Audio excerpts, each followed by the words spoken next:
about our parlay. Hello everybody and welcome back to the United Stand. Today we are joined with transfer expert and journalist Ben Jacobs. Thank you so much, Ben, for joining us, and already I'm loving that background. This is not my living room. I'm at a work office and by chance there's a Manchester United shirt behind. We knew that you were a secret Man United fan. We knew it secretly. Neither confirm nor deny. I mean, let's kick off with the transfer, Ben. I want to get into, we've got loads of different topics to get into, and of course, as usual, everyone who's watching live, getting your questions for Ben as well. Any super chats will be read out. But I want to start off with the report that you put out earlier. Manchester United have agreed to sign Colombia under-17 international Cristian Orozco when he turns 18. Could you just give us a little bit of background on him? I've heard he's a centre defensive midfielder, and why Manchester United have gone and got him now. Yeah, this is a move driven by Christopher Vivell, and more broadly, there's a desire from the Manchester United hierarchy to break into new and to some extent emerging markets. Diego Leon is another good example of that. And Orozco is a defensive midfielder, 17 at the moment. And as you say, he'll join Manchester United when he's 18. Very much a player for the future, but has a lot of attributes to like right now: tenacious, fast, a ball winner, can get into the pockets of space. And I think as importantly, which is something we're seeing in a modern number six, progressive passing and creativity as well. So a lot of people like to compare him to Claude Makelele, and on the one hand, that's a huge compliment. But on the other hand, the new number six is far more than Claude Makelele was, because they don't just drop deep. They don't stay in maybe, if they're creative, a metronome role. They burst forwards as well. And what you'll see from Orozco is an explosive turn of pace, a very quick speed of mind, and that progressive passing, in addition to all of the other attributes that you associate with a number six. And he can drop a lot deeper as well and offer protection to a back three or a back four as well. So this is what Manchester United see in him. Where I think he can improve is with the shooting and the crossing, which are not necessarily things that we associate with a number six. But he has at times, when he's played for Colombia under-17s, been asked to filter into a wider area. Sometimes he's taken set pieces as well, and that will come over time. But this is one of those players that is widely seen in his position as one of the next big talents. Well, that's really exciting news for us, because I think Manchester United fans feel as if we've neglected the midfield a little bit in transfer windows. And I understand this is a player for the future, but investing in him early is a good sign, because when you get to the stage where he is ready, then you've got someone there, you've invested in them, they've got to know Manchester United, they've worked behind the scenes in the academy, they've come through the ranks. I think it's a really good signing, and it's nice to see that Christopher Vivell is getting involved in the ways that we'd hoped him to, like he has done previously since he's come into the club. But to see that continue is a nice thing. Speaking more about for the now, Ben, I've seen a couple of reports that I wanted to ask you about. The first one was that Liverpool asked Crystal Palace about Adam Wharton, the potential of signing him in January. And the other one was that Brighton's midfielder Carlos Baleba, his representatives were at Anfield for the Southampton game, and they're quite impressed by Liverpool's setup. Is Liverpool attempting to get in on our midfield targets, Ben? And what do you know around them two different stories there?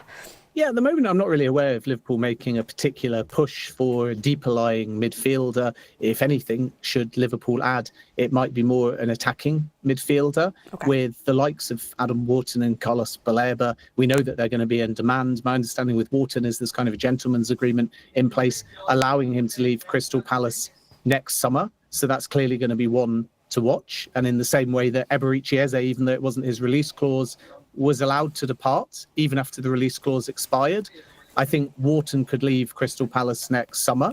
And with Carlos Baleba, there's going to be two aspects. One is naturally the market pushing towards trying to sign him with multiple suitors, and Manchester United fans shouldn't be surprised by that.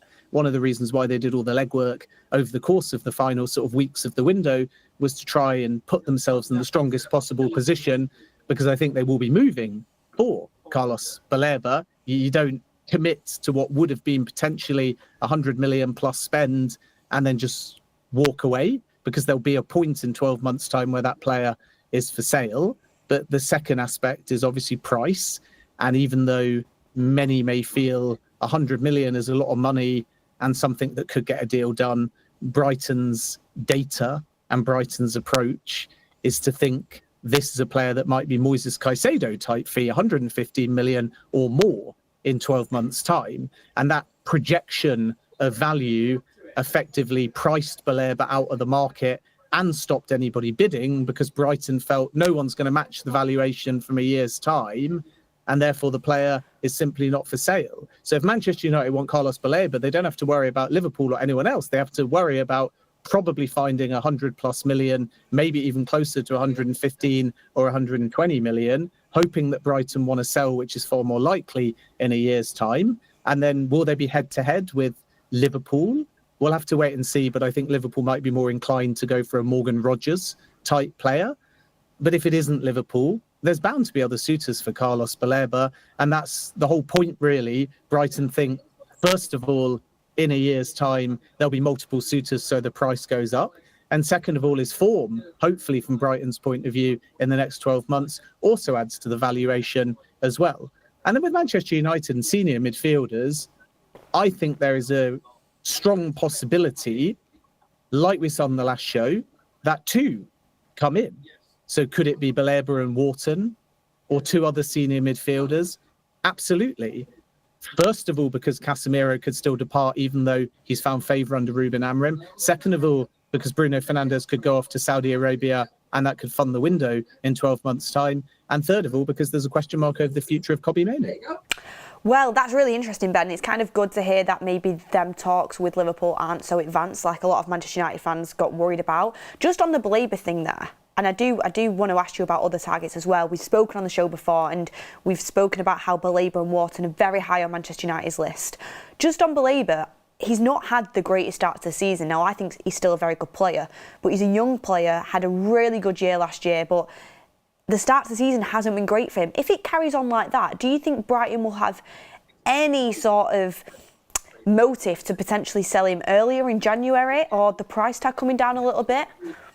I don't see a January sale for Carlos Baleba. That's the first thing to say. The start to the season has maybe been influenced by some of the summer speculation. There's no doubt his head was turned by Manchester United, but we're so early in the season. I don't think we can be looking at dip in form equals dip in valuation, or dip in form equals January exit. Brighton have shown with several players they sell when they want to based on their own long-term plan. And the only thing that may alter the Baleba situation is the fact that David Weir unexpectedly left, and Jason Atu, the former Arsenal interim sporting director, has come in. So there's a new voice and consideration over what they do in the market. But remember, January is very much a seller's market. It's difficult for buyers in a short space of time, and it's mid-season. And we know that Brighton's approach is to sell on their terms, their timeline, their price. But in addition to that, with a replacement coming in, all of which would be hard to do in a January window. So I think it'd be a big shock if Baleba went anywhere in January. But I also think it'd be equally as big a shock if Brighton didn't engage more seriously over a summer next sale. Because these players, when they join Brighton, they know there will be a period in time where they can be sold and they can move on to another club. And the only sort of example we've got, to your question, of a player that maybe was 80 to 100 million and then suddenly wasn't at Brighton is Evan Ferguson, who 2 years ago was 100 million, linked also with Manchester United, now finds himself being loaned around. He's gone to Roma. Still unclear whether Brighton will entertain a permanent sale, but the valuation has dropped significantly. So it can happen, but I think with Baleba, the feeling is that if you look at the whole season rather than just these first few games, come the end of the season, Brighton feel his valuation will be even higher than the number that they put over his head privately, but not to Manchester United, over the course of the summer window. Yeah, I have no doubt that in the summer we have to go in for a midfielder, especially when you talk about the departures of Casemiro and Bruno Fernandes potentially. And when you look at a figure like Baleba and how much he's going to cost, it does sort of make sense for that to be in the summer window, which is where Manchester United are usually more active. But just looking at January, I wanted to ask you this, because I know you've spoken about it being a seller's market, where two different things come into play here for me. is if Manchester United around Christmas time, around New Year's, in and around that top 5, like touching on potentially getting Champions League, which right now feels a little bit out of the question, but could happen with the way that the league table's lined up if things go our way. If you are in and around that, do you think Manchester United will have the ambition to go and get a midfielder? It might not be Baleba, it might not be Wharton, but go and get a midfielder. And could that even coincide with Kobbie Mainoo maybe wanting more game time and potentially moving then as well? Yeah, I think that's the key point, isn't it? If Kobbie Mainoo gets 6 months away from a World Cup and is still not getting opportunities, does he go back to Manchester United and this time say that he wants to leave permanently rather than only on a loan? In which case Manchester United might have to consider the funds on offer, the pure profit on the books. So there's a lot of variables here. But at this stage, it is simply wait and see. You're not going to get the answers to January this early, but there is a concrete possibility that if the right name becomes available, Manchester United do add a senior midfielder mid-season. And I come back to what I said before, it could be 2 midfielders. So there are certain names like Adam Wharton, and I'm led to believe Carlos Baleba, that will not be available next summer. But there's other names. January.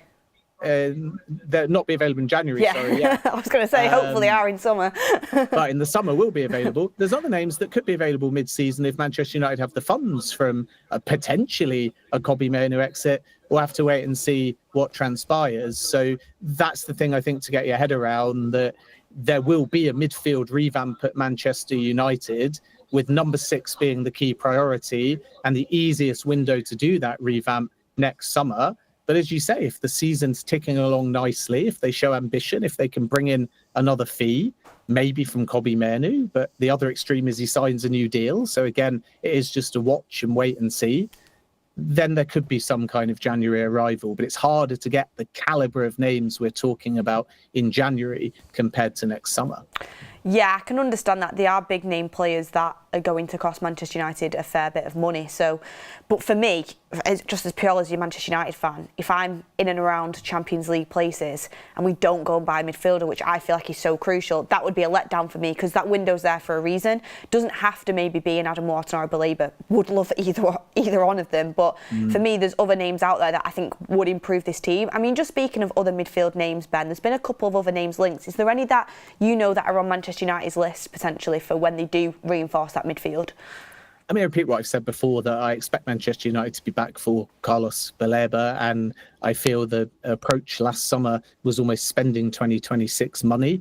But come the summer, Baleba may have one Champions League option, one not Champions League option. Let's see which category Manchester United fall in. So you can't go all in on Baleba knowing that there'll be far more suitors next summer. And that, again, is why Manchester United pushed the pursuit of Baleba early to try and get ahead of the market, because their read is that there will be other clubs coming. I think Adam Wharton is one that they really like. And like I said at the beginning of the show, Crystal Palace are prepared to entertain an exit summer 2026 when they were not summer 2025. Would there be a price tag on Adam Wharton? It's hard to kind of tell what the exact price tag is on Adam Wharton. I think there's kind of a gentleman's agreement, or there was, after the first year he spent at the club, that he could leave for a fee in the region of 55 to 60 million, but it's dependent on form and valuation at the time as well. I think we saw that a little bit with Victor Gyökeres, where there was this verbal pact, but by the time he actually went to leave, there was debate over what that number was. And that's the danger with verbal pacts or gentlemen's agreements. If they're not there in writing, you can't guarantee 100% on them, but maybe something in the region of £60 million. And then Angelo Stiller, as we revealed first on TalkSport, in the middle of the window, another name on Manchester United's radar. There was nothing really to suggest that they could get that deal done. I know late in the window, we heard sort of some reports that I respect that spoke of Manchester United sending a delegation to Germany and all these other things. I'm not aware of any of that, anything advanced, any talks that really got to the point of a deal being closed last summer. But the key difference is that Stiller has a 60 million euros release clause that becomes active next summer. So that's a little bit of an easier deal to do. And once again, coming back to January, if they spend that money in January, it's deducted from something in the summer. So do you stick with this Ugarte, Casemiro, Mainoo, if things are going according to plan, get to the end of the season and then put all your budget on 2 midfielders, or do you facilitate an outgoing and try and push something forwards for January, which is harder to find the 3 profiles that I've mentioned, because it would be a big surprise if any of those 3 names go in January comparative to the summer. Well, it's interesting, isn't it, as well, when you mention Ugarte there. I don't see him leaving in January, but he's someone that could also leave Manchester United in the summer if he doesn't kick on this season. I mean, apparently there was Italian clubs looking at him in the summer, and you think, it could be Ugarte, it could be Casemiro, it could be Bruno, and then Mainoo as well. Like, there could be a serious overhaul here, potentially, but obviously that would mean that all of them things have to happen. So it is a domino effect a little bit like that. I mean, just speaking off that a little bit, I think it's a good time to bring in this super chat before I speak about the goalkeeper, because I need to speak about the goalkeeper. But Tom Grant says, afternoon all, Ben, what's our budget for January? I know you said we take a bit from the summer, but just because I know quite a few people are interested in January, is it just purely, taking money from the summer if you are going to spend in January? And is there any other targets other than midfield, that positions that Amorim's kind of really pushing for? Yeah, target fullback and midfield, probably the main 2. We'll have to wait and see what happens with the goalkeeper situation. No doubt we'll talk about that in a moment. Yep. But Senne Lammens will certainly be given time to show what he can do, and then they'll assess in 2026. I think people want to know budget. And what you have to understand is that clubs don't say, this is your pocket money, go and spend it. Clubs are looking at net spend. So effectively what you can spend could be increased if you generate a sale. And again, if in January they suddenly feel they're well on course for some kind of European football, maybe that does, as you alluded to in your previous question, prompt them to spend a bit more a bit early. And then the other budget aspect is the fact that if a Bruno Fernandes went to Saudi for big money, or Casemiro's wage came off the books, then that's another income that allows you to be a bit more aggressive in the market. Kobbie Mainoo is pure profit on the books. And then you can almost break the window down, as we're getting used to now, into the pre-PSR deadline and the post-PSR deadline, because in that first month, you're closing a financial year. So if money is tight, it's harder to get deals done early. And then after that financial year shuts, you've got a whole year ahead of you. So there isn't some magic Manchester United number, as shown by the fact that Jim Ratcliffe implied the club didn't have any money and he was reaching down the back of the couch. And then suddenly they end a window and they spend well over 100 million more than most people anticipated. So Ruben Amorim will be backed if things are moving in the right direction, and if Manchester United anticipate exits. There's more money than perhaps Jim Ratcliffe implied, but there's not like a January number. It's a net spend. And I think what they're looking at going forwards, if they can, is maybe to get a net spend 0, which is kind of, again, Ratcliffe taking a leaf out of the Chelsea book. So were you to add up Mainoo 45, Rashford being signed permanently 30 million euros, Bruno Fernandes, it won't be 100 million pounds a year on from the first Saudi bid, but let's just call it, for the sake of the maths, 70 to 80 million, whatever is Casemiro's wage getting off the books if he's a player to depart, and so on, then roughly, and I'm terrible at maths, so I'm going to round badly and come to a number of 200 million, then were you to bring all of that in and spend 200 million, you've got a net spend 0. And that's roughly what they're thinking. If you go over that a little bit and you're 20, 30 million out of pocket, but you've got European, especially Champions League football, you have more leeway. So you can see how they can generate the space to spend a lot of money. But if they go big in January, then they may be reliant on a Bruno Fernandes sale, or they may be able to not then bid for Carlos Baleba. So business at Manchester United at the moment is kind of collective for that reason. Everyone sees one target, one position, one number, and thinks, surely we can afford that. But as soon as you do that first one, it's like playing fantasy football on the Premier League website. As soon as you buy Bruno Fernandes, you're 10 million out of pocket, and then you can't get the other 2 in that you want. So it's going to be really interesting, because either Manchester United are going to go all in on Carlos Baleba, and they're going to have to put all their funds onto Carlos Baleba, and they might have to be more patient in January, or they're going to do something a bit more short-termist or immediate to try and get the kind of season that Manchester United fans are used to. But then maybe come summer, they might have to remove themselves from the Carlos Baleba equation, because if Brighton get their way, that's 115 to 120 million outlay potentially. And imagine if a 50 million midfielder comes in January, Can you still afford to get Baleba, a fullback? And we'll have to wait and see what they do with the goalkeeper situation. So I would look at Manchester United's business as collective for that reason. And I think we won't know until the festive period how aggressive they plan on being. And fans will have a better opinion on this than me, because if everything's going right, are you actually inclined to do less because everything's going right? If everything's going wrong, are you inclined to do more? Or as you sort of implied, Beth, is it the opposite? If everything's going right, do you really need to nail in that midfielder to make sure that the season stays on track? And I think that same debate that fans may be having in the chat or on this show is probably a debate within the Manchester United hierarchy that will start to take place depending on where Manchester United are in the table in the early December period and onwards. Yeah, I do just wonder there, when you talk about the decisions that United have to make, if they maybe went a little bit higher than Angelo Stilla's release clause, if that's something they'd be maybe able to do in January. I mean, it'd be interesting to see. Obviously, it depends where Stuttgart are at and their position on it. And a few people in watching at home have put, or watching wherever you are, have put fullback question mark. I think, you know, it's fullback, wingback. It's that area, and we have spoken about that multiple times before. And I am, as a United fan, a big believer that that is an area we need to heavily invest in. It's so important to Amorim's system, that wing-back area. Yeah, I think left-sided wing-back, which to me felt a bit odd because Luke Shaw's still there. Diego Leon is a player that's very highly rated, and it may even be, even though in the summer we were talking about kind of a Purvis Estupiñán fullback who's specialist in that position, maybe they're even inclined to find a profile that's out there more in that Calafiori mould that could be left-sided centre-back and or full-back, because then you're covering two different positions to maybe the kind of full-back that they were looking for over the summer. But in the long run, they may feel like Luke Shaw needs a successor and that Leon might not be ready from day one.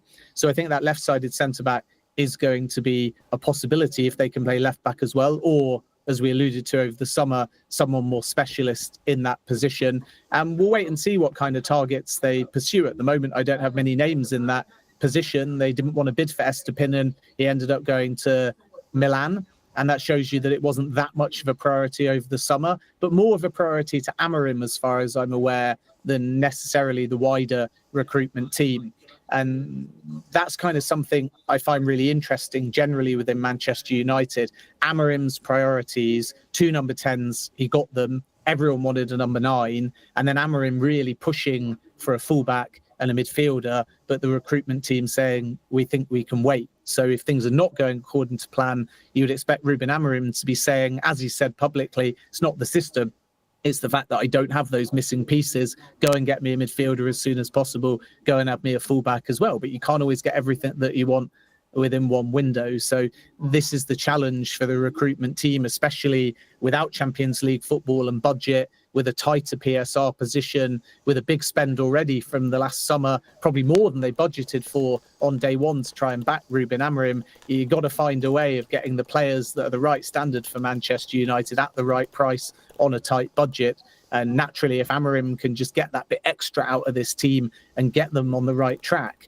it might provoke the recruitment team and the leadership to spend more, because they'll start to think we are going to get a top half finish, we are going to get some kind of European football, maybe we'll even get Champions League. And that's why the next few games are so important at Manchester United, because although the start to the season sees them 11th, they're only 3 points off second place. So if they can string a run together before the festive period, maybe they can enter into that January window actually in a very strong position as European, if not Champions League contenders, because the table is tight. And Manchester United have lost 2 games, but they're still only 3 points off Arsenal. Yeah, I mean, that sounds all amazing. And we've been in this position many times before. And it's like, if we can just put a run of games together, if we can just look at the fixtures we've got, and then it's not always worked out that way. But it sounds good the way you're saying it, Ben. And I really... It's why that guy hasn't had a haircut in almost a year. United Strand's waiting for a haircut. He thinks this is the time, but let's see what happens. And the other thing I just so. want to add on the midfield front is keep an eye on opportunistic signings 6 months out from a World Cup that want to make a step up, or in some cases return back. Ruben Neves, for example, is one to watch. He's a little bit older. Wow, it would be a little bit more short term. I think there's a concrete possibility that Neves will leave Al Hilal. I'm just not sure at this point if we're talking January or the summer. But I think within the next 2 windows, he will leave. And there may be a possibility, depending on what Al Hilal do in their own midfield, specifically in January, that he becomes available on a loan and has a desire to run back to the Premier League 6 months before a World Cup. Newcastle United are kind of the club historically that have looked at Neves and would be interested maybe in a permanent signing. So I'm not sure it's anything to get excited about at Manchester United yet. They've been looking at a younger kind of profile. But the point of mentioning Neves is if the right opportunity, such as a short-term loan that was economical, came and it suited the player to play in the Premier League 6 months before the World Cup, it suited Al Hilal because maybe they're going to add a newer and younger midfielder, and it suited Manchester United from a budgetary point of view,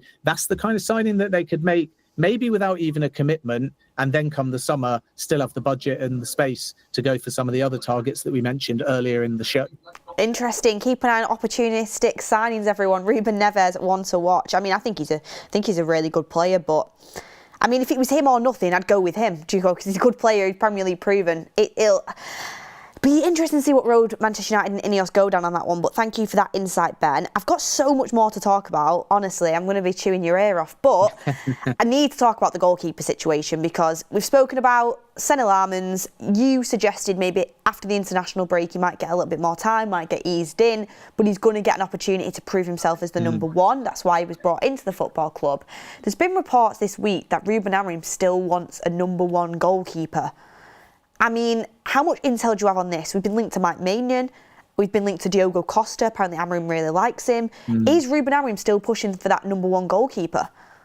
Well, I think Ruben Amorim is pushing for a number one goalkeeper, but he's got Senne Lammens to test out first. And the sort of irony of Senne Lammens is that after Andrea Onana went to Turkey, it's Bayındır and Lammens. So from those two, one of them has to be given the confidence to be the Manchester United number one.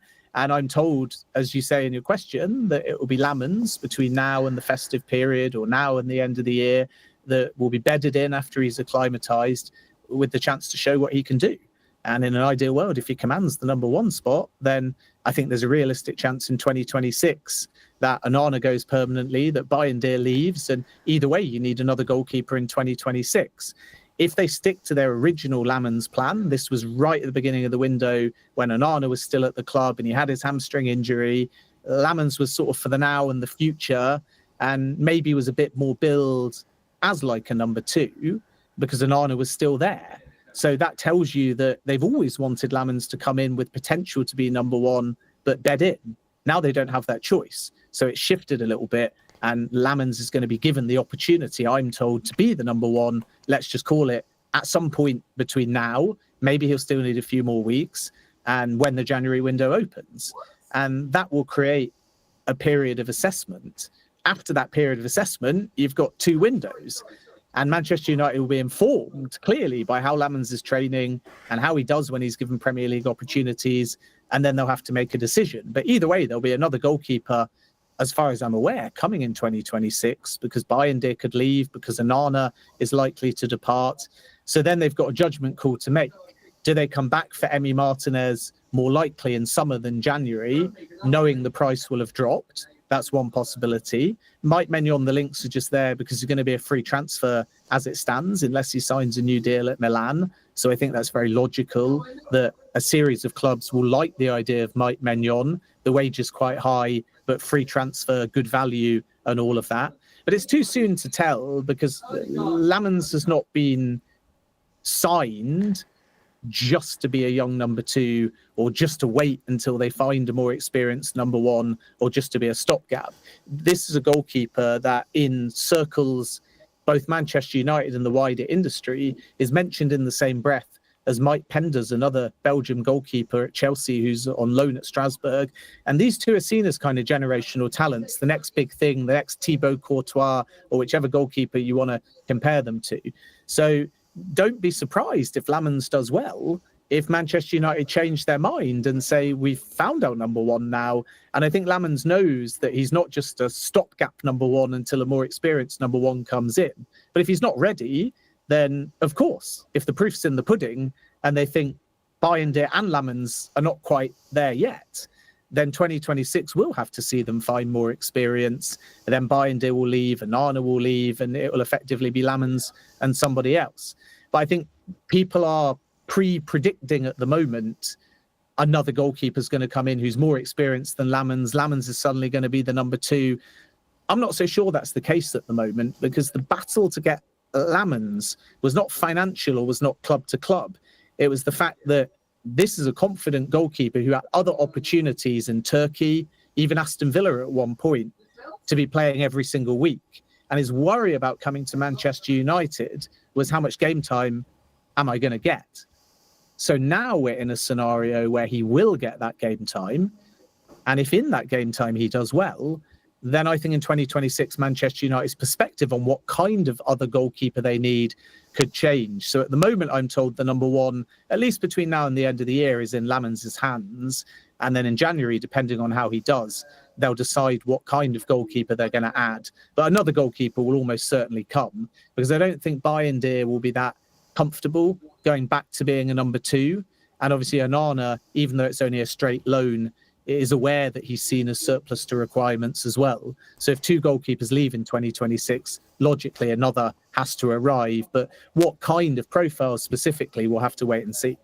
It's crazy to me that Manchester United, on a really important season, have gone into the season, let's trial Senne Lammens and hope he does well. I understand there's background going into it. There's a lot of scouting going into it. They've decided on this, and they've put the trust into this process. But you know, you look at the likes of Manchester City just going out there and getting a proven, experienced goalkeeper like Donnarumma and just putting the foot down, saying we need someone now. I think it's such an important position, and don't get me wrong, I hope Senne Lammens does really well. But to be nearly into October now, and you know, our hopefully number 1 hasn't played, and Bayindir, who, no disrespect to him, I think he's had good moments, isn't, in my opinion, good enough to be a number 1 goalkeeper for Man United. You're having to rely upon. I think that's a little bit poor planning from Manchester United there, I've got to be honest. I mean, I think Lammens is hard to judge at the moment, because behind the scenes he's impressing, and a lot of people think he's Premier League ready, which was also the case when he was signed. And, you know, don't underrate that if Villa had lost Emi Martinez to Manchester United, they would have gone for Senne Lammens, and he'd probably already be playing Premier League football as well. So it's not just Manchester United. A lot of people that have scouted Lammens in the industry think he can be ready. But do you chuck him straight in?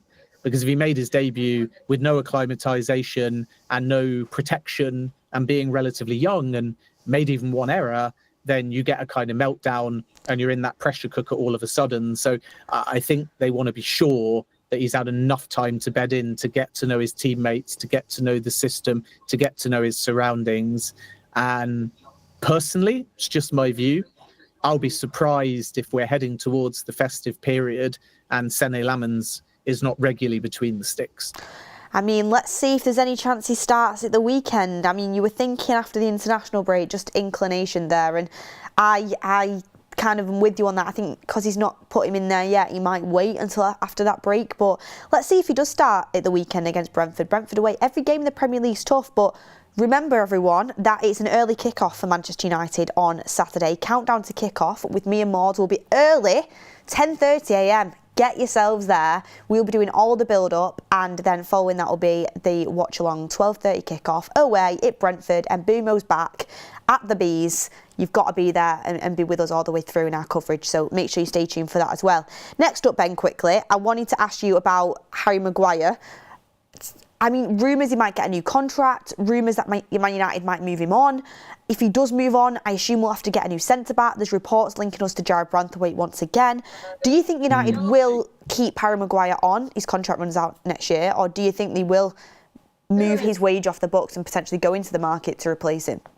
Yeah, I don't see Harry Maguire leaving imminently. I was always sort of told that Maguire's value off the field is important. He's part of the leadership team, remember, and one of the key voices that's been telling the players directly, backing up what Ruben Amorim has said publicly, that it's not just the system, it's the players that have let themselves down as well. So Manchester United value Maguire. They see him as good value for money on and off the field, even though it is a high wage, and I expect him to at worst see out his contract. You've also got to factor in that this is a World Cup year, and from Maguire's point of view, knowing Thomas Tuchel will pick older players, he'll probably want that stability taking him all the way up to the World Cup.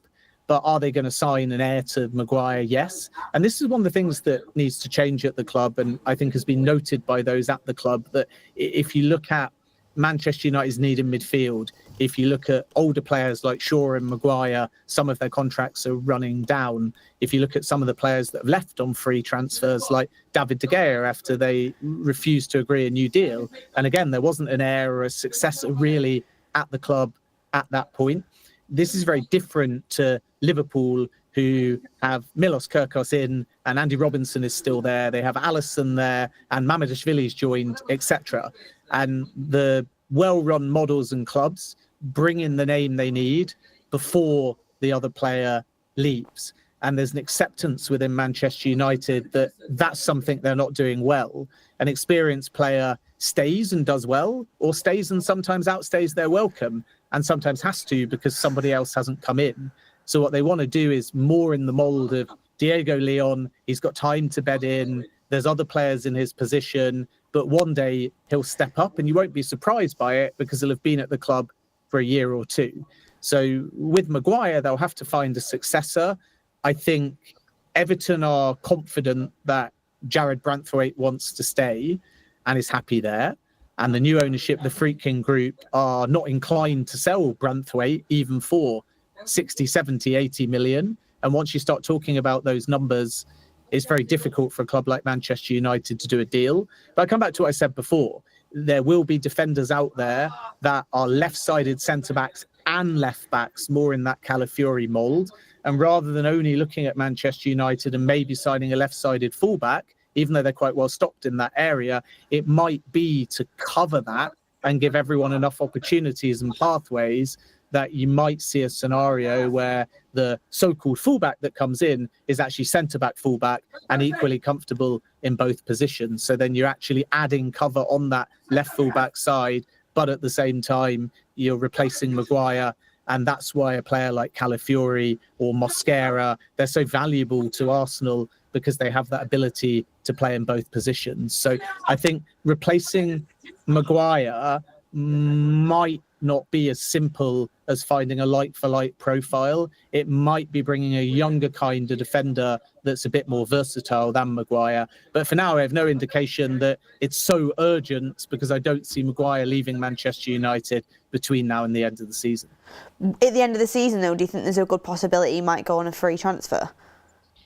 Yeah, I mean, I think Maguire has had to adapt. He's lost the captaincy, obviously, a few seasons ago. His squad role in terms of minutes had been diminished, but then suddenly he was getting more and more opportunities and he was very effective in both boxes. So you play your way back in. But I think if Manchester United lose Maguire on a free transfer, they're comfortable with that. It's not about cashing in before. It's about letting Maguire leave on his own terms and potentially having a natural parting of ways. What you might find is that you agree a one-year extension, and that one-year extension is to some extent about protecting value.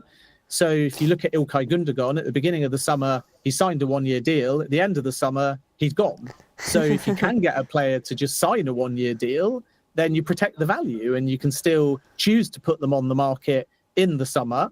So it's not as clear-cut as free transfer or extend. It can be extend to protect the value or stay. And I think that's, again, the new Manchester United model and way to not be losing players on frees unless they absolutely have to, and to make sure that they protect value. But Maguire's a bit of an anomaly because if he did leave on a free, you're getting a very valuable wage off the books. So that's why they might be comfortable with it.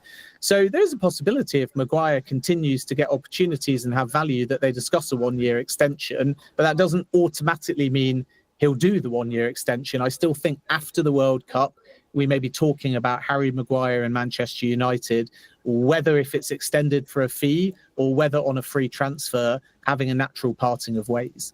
Thank you for that insight, Ben. It's going to be interesting to see what sort of player and mould of player we do bring in, you know, talking about the versatile type player there. A little bit like a Mazraoui then, really, who can play as a wing-back and also play as a right-sided centre-back. It might be along them lines, so watch out, everyone. That'd be interesting to see. I like my players to be in their positions, but if it works, it works. I'm open to it. Next up, I wanted to ask you about Joshua Zirkzee. I mean, there was reports coming out that he had interest from Italy to sign him in the summer, whether on loan or a loan obligation to buy. Man United, Amorim, Zirkzee, shut it all down. He's not had a lot of game time since the start of the season. I understand it's difficult for Amorim because we're not in Europe. We went out of the Carabao Cup early doors. But do you think Joshua Zirkzee is a player for the future for United? And do you think he's buying into that from Ruben Amorim, that your time will come? Or do you think there is a possibility that he also might push for a move just to get some game time? That's the feeling within Manchester United, that Joshua Zirkzee still has a lot to give for Manchester United. But the player perspective is going to be really interesting in the next year, because in this system, and now Benjamin Sesko has arrived, and the fact that if Sesko's not playing, Cunha's been the one that's been utilised as a number 9.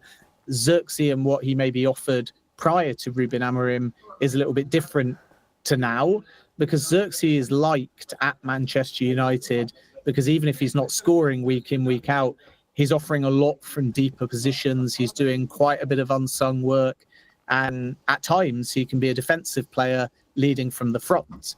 But logically, if you're going to add 2 10s and you're going to keep them centrally in Cunha and Mbeumo, there's less chances all of a sudden for Joshua Zirkzee. So I'm going to be really interested to see whether Zirkzee gets opportunities as the second option for 9, or whether that's Cunha pushed forwards. And if he is tasked with a deeper lying role, that logically means Cunha or Mbeumo, you would think, has to go into a wider position, because you couldn't have Zirkzee, Cunha, Mbeumo, Bruno Fernandes, Mason Mount is there as well. So if you're going to play 2 of them plus Benjamin Sesko, then Zirkzee is actually quite far down the pecking order as a non-number 9. So then you suddenly say his best chance is deputising to Benjamin Sesko, but that might be Cunha. So it's a fascinating scenario where the 2 10s that have come in have actually blocked Zirkzee playing in a slightly deeper role where he was valued at Manchester United. But a lot, I think, will be on the player at this point, because Manchester United don't appear to be, certainly not for January, for example, driving Joshua Zirkzee out. They want him to stay. And the feeling from the player side at the beginning of the summer, when there was more speculation about him going back to Italy, was he wanted to stay and fight for his place at Manchester United as well. But it's just about opportunities. And at the moment, he's not getting them. So summer, I think, we'll be having a conversation about Zirkzee as well. But we need a bit more evidence to see how much minutes and game time he's going to get. But his attributes, his fit, if he is used, and his point of difference to some of the other players in that front line are all reasons why he remains liked by Ruben Amorim, but as a squad player at the moment, not a starter. Yeah, and exactly what, like you said there, for me, it's just such a shame that we don't have European football this year, because I think if we did, you'd see a lot more of Joshua Zirkzee on the pitch and what he can do. I would like him to stay, especially if we're in more competitions next year, because I think he is a quality player that is quite unique and offers something, a profile we don't really have in the squad, really. 9.5, as a lot of people say. And I think he's so good on the ball, so good at reading the game. I think it's good to have a player like that, a facilitator type player. So I don't think we've even touched the surface with Joshua Zirkzee. I want him to stay, but like you said, the summer is going to be important for him. Next one I wanted to ask you, just before I finish off with the striker situation, 2 maybe academy graduates I want to ask you about slightly separately. I know we touched on Kobbie Mainoo, but first thing, do you think there's any likelihood he signs a new contract, or do you think he'll wait for game time? And then secondly, I know we talked about United wanting to get the maximum amount of profit to go into the summer window. Rashford falls into that. Certain reports that Barcelona might not be willing to pay the money that's in the release clause, which I think is around £26 million. What is the situation with Rashford to Barca? Do you think it'll happen? And do you think Kobbie Mainoo will sign a new contract, or do you think it's still very open? Well, I think Kobbie Mainoo wants to make sure that he gets minutes and game time. The ideal scenario for Kobbie Mainoo would be he plays and then he stays at Manchester United and signs a new deal, which is why he only wanted to go out on loan towards the end of the transfer window. But Mainoo's got a huge decision to make, because if he doesn't get enough opportunities, or he doesn't see himself as a fit within this system, he's heading 6 months before a World Cup and not playing often enough to necessarily force his way into Thomas Tuchel's plans. So I think January's the next juncture, and I don't think Manchester United's position is going to change here. If you get to January and Kobbie Mainoo says loan me somewhere for half a season, I think he'll get a hard and instant no, and it's both extremes, therefore, of sign a new deal or be sold permanently. And that's where I think suitors will start circling in the early part of the year if they sense that Kobbie Mainoo is still unhappy. And if he goes, it will be begrudging on Manchester United's point of view in terms of a sale, and it will be a very reluctant exit from Kobbie Mainoo. I think I've said on previous shows, it reminds me a bit of the Mason Mount situation in his final year at Chelsea, where the player really wanted to make it work. He wanted to play, he wanted to get opportunities, he wanted to sign a new Chelsea deal. But eventually, the club you're in love with can fall out of love with you, and then the player has to say, okay, what's now best for me from a really selfish point of view? So all options are on the table with Kobbie Mainoo, but it's a case of what happens for Mainoo in terms of opportunities between now and January. Because if nothing changes in January, I expect Kobbie Mainoo to double down and say he has to go somewhere and play. And that's where suitors may feel if Manchester United are not going to loan, perhaps a permanent sale will suit all parties, whether that's January or whether that's the summer. But obviously January is more pertinent for Mainoo because it's 6 months away from a World Cup. Sorry, can I just jump in there? Do you think there's any way that maybe Amorim's having conversations with him behind the scenes saying, don't go yet, I know it's a World Cup here, I know it's difficult, but he could be Bruno Fernandes' successor in that role? Well, yes, in the sense that Bruno Fernandes could go in the summer, but no in the sense that we know they're going to add more midfielders in the summer, regardless of the Kobbie Mainoo situation, and definitely multiple midfielders, as far as I'm aware, were Bruno Fernandes to depart anyway. And the other thing is that Ruben Amorim has said publicly and repeatedly that Kobbie Mainoo needs to improve in Amorim's eyes to fit into this system and needs to be quicker in speed of mind and in short spaces to be a ball winner, to be more athletic, to get into the pockets and to fulfill the requirements of what Amorim is specifically looking for in this system. If the system changed overnight, then Mainoo's attributes might be a perfect fit, which is why in the earlier part of his Manchester United tenure, he was such a popular player. But when you're kind of frozen out by a manager, it's not down to another player in Mainoo's case. It's down to Amorim not viewing him as quite having the attributes or even the maturity and decision making to be relied upon. And that may be something a lot of Manchester United fans disagree with. They may be more team Mainoo than team Amorim, but the cold hard reality is if Kobbie Mainoo thinks under this manager he's out of favour, then he has to be selfish and from January onwards start more aggressively exploring options. And let's see whether Thomas Tuchel has a conversation with Mainoo as well and says, you need to get out and play. If you want to be part of my England squad, then you need to move away from Manchester United. Does that inform the player as well? So I think Manchester United hoped that Grimsby game onwards, after they told Mainoo he couldn't go on loan, would prompt a response and draw a line under the summer and have an even more motivated Kobbie Mainoo. And he's not demotivated from what I gather. And he does want to wear the Manchester United shirt, but he's frustrated. So if that frustration continues until January, then I do think we'll be speaking once again with an open window about Kobbie Mainoo's future. Yeah, I mean, interesting stuff. And then on the Rashford thing as well, do you think that Barcelona, the reports coming out that they're not looking to sign him, do you think that's just because it's early days? Do you think they will trigger that £26 million? Because it seems like a low figure for such a good player. However, we know his wages are big. What is the current Rashford situation at Barca? Yeah, I think Barcelona in January are going to start thinking more seriously about Marcus Rashford, who wants to stay and wants to join permanently. They're very happy with him. I know there was the lateness to a meeting by a couple of minutes that Manchester United fans will think is same old.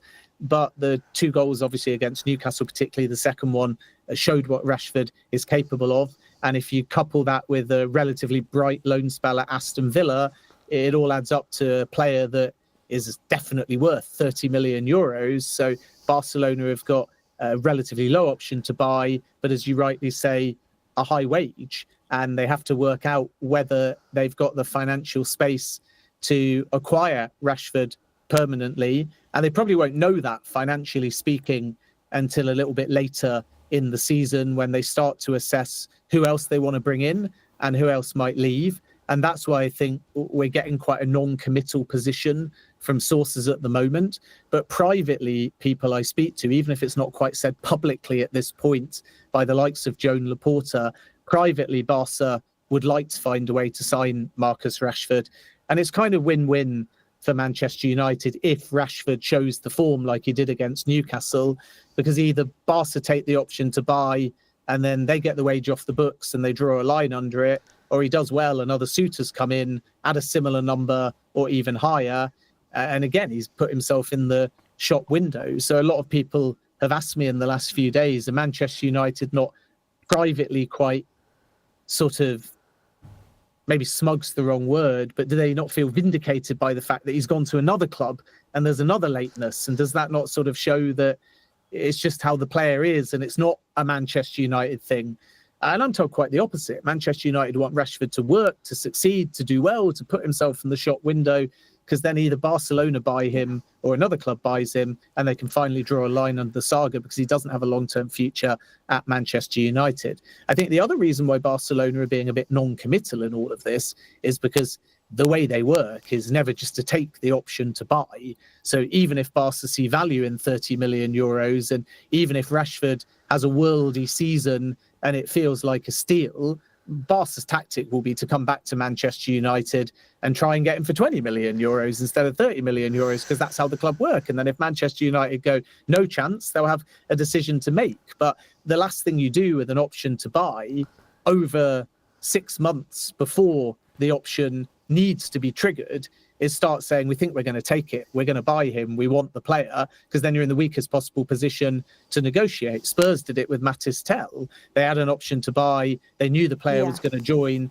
but then 2 weeks before they bought him, they went back to Bayern and said, we don't want to pay the option to buy, can you do it for a lower rate? And they got a discount. So Barca wouldn't be Barca if this early and very smoothly they just went, yep, we're buying him for 30 million euros. They want to acquire the player permanently, but I think we'll see some twists and turns where they maybe make a slightly more, what would probably be considered by Manchester United, derisory offer to see if they can get a bit of a discount. And then if Man United say no, Barca will have a decision to make, and that will come probably in the March, April or May period rather than before this year is out. Yes, because we have the World Cup as well. Well, hopefully Barcelona do buy him. I think 26 million is a steal, so I hope Manchester United hold firm on that as well. I mean, even if they didn't, could you get more from another club if he continues that form? Maybe, but I do think if he continues the way he is, hopefully that's a deal that just works for all parties. Yeah. I wanted to ask you about this report, Ben. I mean, I see it as unlikely, but it's out there, so I'm bringing it in. And it was from Bild about Harry Kane's release clause and it being around the £56 million mark or something like that. Spurs and Manchester United apparently being of interest. I mean, just on that, by the way, you can watch him this week on That's Football, Friday night. It is the live game, so you get to actually watch the live Bundesliga game along with Mark Goldbridge, and it'll be Bayern versus Werder as well. So Harry Kane is close to 100 goals, currently on 98. Can he get it? Find out on That's Football, stay tuned. But on that, Ben, is there anything in the Harry Kane to United links with the release clause? I think there is, if I'm honest. Wow, okay. I mean, I'm not going to get anyone too excited so early, but I can tell you a few factual things. First is that Kane has this release clause that was largely kept secret, and it's 65 million euros to my knowledge. Second of all, after the World Cup, there is a realistic chance that Kane returns. He's not going to go to MLS or Saudi. I'm told Kane, when he moved to Bayern, had this idea that he would come back after Bayern at some point, whether summer 2026 or summer 2027, and return to the Premier League. A lot's been made of a Tottenham return, and of course Kane may be open to that. And Thomas Frank has said he'll always be welcome back. And I think Tottenham have kind of got a matching rights. Not that you really need it with like a 65 million euros release clause, but if someone, for example, was to have a lower offer accepted, I think Tottenham are able to match that as well as part of the exit package that Daniel Levy agreed. So Kane would then have a choice. Does he just want to go back to Spurs and within England anyway, be a one-man club within the Premier League, or is he prepared to go elsewhere? And I'm told for Kane, it's less about would he only go to Spurs or would he consider Manchester United or anyone else? And it's more about, can he go somewhere and break Alan Shearer's goal-scoring record, which if he replicates his German numbers, maybe. It's a tall order when you look at his age, but he's got 213 Premier League goals. Shearer's got 260. So 2 seasons within the Premier League. You never know. And that's really important to Kane. And it was one thing running through his mind when he chose to go to Bayern that clearly wasn't a deal breaker because he made the move. But Kane likes the idea of having that personal accolade of passing Alan Shearer. Then if we flash back a little bit further, you may remember when Kane was at Spurs, prior to the Bayern move, Manchester United went to Daniel Levy and they were basically told it's one price for Man United and Premier League clubs, and it's another price for a non-Premier League rival that's lower. So Manchester United never escalated anything, not because they didn't want Kane, but because Daniel Levy was making it near impossible to do business between Spurs and Manchester United, and it was a whole lot easier for Bayern to get the deal done. Now that complication is out of it, 65 million euros, quite high when you consider Kane's age, but your guaranteed output. Add to the fact that, as I've said on previous shows, Ruben Amorim was pushing in the debate, even though everyone eventually agreed on Benjamin Sesko, Ollie Watkins. Man United will not be afraid to add another number 9 in summer 2026. They will not be afraid to add an older player.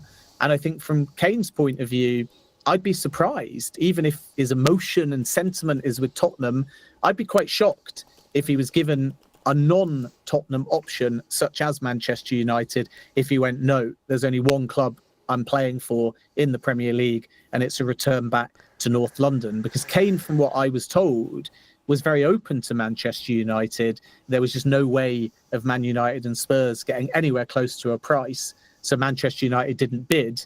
And then, shock horror, Daniel Levy did a slightly more cut price deal to Bayern Munich. So Manchester United still could be one to watch for Harry Kane. We're not at the point where we're saying talks, contact. I know a lot of this will be taken out of context on social media because people just hear Kane United, they get excited, they tweet, that's that. We're not at any kind of negotiation, any kind of talk, even internally. But come next summer, Kane could leave Bayern, and I don't think Tottenham is the only club in the Premier League that he would be prepared to go to. Ben, you can see my smile. It's from ear to ear right now. You've got me excited. I mean, I've already messaged my dad saying Harry Kane could be on to United. I'm joking. But don't print the Kane United shirts yet. Oh, don't. The thing is, I didn't want to get sucked into this because he's such a good player. But when you do speak there about Ruben Amorim highly, wanting that experienced striker, imagine Harry Kane nurturing Sesko and being that kind of mentor for Sesko. It makes sense to me. It's a big fee for someone of his age, but he's so good.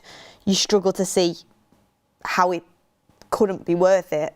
Oh, I don't know. Also, I won't get carried away. Working on the assumption that 65 is the release clause, and that's true. But I think if Kane has to leave Bayern and go back and do a season or two in the Premier League, I think Bayern would be relatively understanding of that. It's not to say that you get him for 30 or 40 million euros or anything crazy low, but it may not only be a case of trigger the clause or he has to stay in Germany. I think Bayern may be understanding if after the World Cup Kane says he wants to go back to the Premier League for a couple of seasons. And, it might sound glib and superficial, but don't underestimate that Kane 213, Shearer 260, because in Kane's mind, even before he left Spurs, that number of getting to 261 was one that he was really targeting, and from a personal accolade level, very special to him. And I suppose some of that is just down he might need to join a different club to get there. We don't score many goals. I'm joking. I hope so. I hope he starts scoring. Please come. Especially with the service that he'd received from a lot of these players like Mbeumo and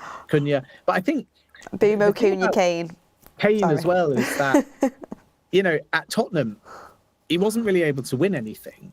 So the personal accolades and the goal-scoring numbers became a lot of his identity. Now he's gone to Bayern and he's kind of got that chip off the shoulder and he's won his trophies. So nobody can say Harry Kane hasn't won anything. So if he leaves Bayern and comes back, there will again, I think, be this real laser focus to can he get from 213 to 261 and what's the best club to help him do that, which is why I don't think it will only be a case of Spurs or nothing if Kane decides to come back to the Premier League. I'd love to hear it.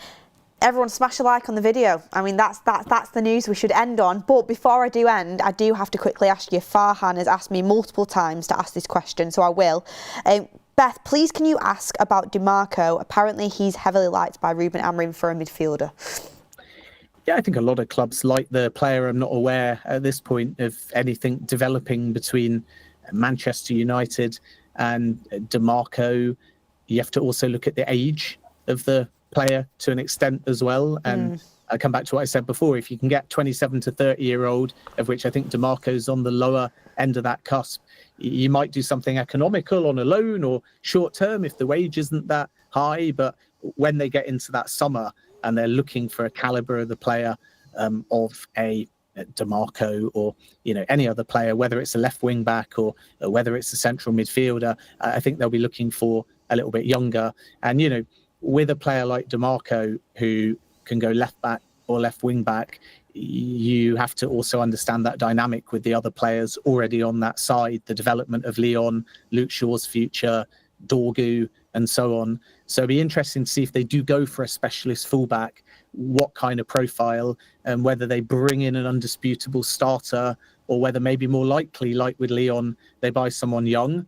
And that's why I've sort of got a sneaky suspicion, seeing that in the end they didn't bid for Estupiñán, that were they to add, it might be someone that can play in those two positions. It might be someone that's left centre-back and a left-back rather than an out-and-out left wing-back, and therefore it may be someone younger. And you have to give credit to, I think, Arsenal in particular, with Mosquera and Calafiori before that. Chelsea are hoping the same from Joral Hato. There's a real sort of trend, if you look through what a lot of other big six clubs are doing, they're finding that 18 to 22-year-old who can be an heir in one position and can get game time and develop in two positions until such point comes where they can command a regular starting spot. And they're impressing as squad players and developing with a bit less pressure on them. Because like I said earlier in the show, the potential heir that they are going to become is still at the football club. So maybe Manchester United go more down that route. And if you couple the fact they're quite well stocked on the left side, wing-back, full-back-wise, add to the fact that Harry Maguire has a bit of a question mark over his long-term future, maybe in the end they decide to go younger than a more established player like DeMarco, potentially centre-back, left-back, rather than a specialist left wing-back. Because, yes, maybe Ruben Amorim likes the idea of an athletic, overlapping, gallivanting profile. But if you just look at Manchester United's squad at the moment, on that left-hand side in particular, as long as Luke Shaw also stays fit and is at the club, they've got a fair few options. Yes, thank you for that, Ben. It wouldn't be my first pick either. I think he's a good player. It wouldn't be my first pick, but it's a question that got put to the show, and it has been reported on, so we would cover it. But Ben, thank you very much for joining us. We really appreciate it. We always do the full hour, me and you. We can't stop talking. B&B back at it again. Thank you very much for joining us. We'll have to do them at breakfast time in future, not 2 o'clock, if we're going to call ourselves B&B. Yeah, this is a business idea, Ben. It's a business idea. We'll do the first half an hour at midnight for the bed part, and then we'll do the second half an hour at 8 a.m. over a fried breakfast. Yes, I love it. Would you come to Beth and Ben's B&B? Right, we talk football and you've got a B&B. Ben's in the kitchen serving you up a fry up. It's brilliant. So yeah, that's our next business plan. But look, thank you very much for watching, everyone. Ben, thank you again for taking your time to come and give us all the latest Manchester United news. And everyone, make sure you smash a like on the video if you've not already. And remember, Bundesliga kicks off on Friday, live game on That's Football. Harry Kane, who could be on his way to United, he could be. And then at the weekend, you've got the countdown to kick off on the United stand and all of our match coverage. Thank you for watching, and we will see you on the next one.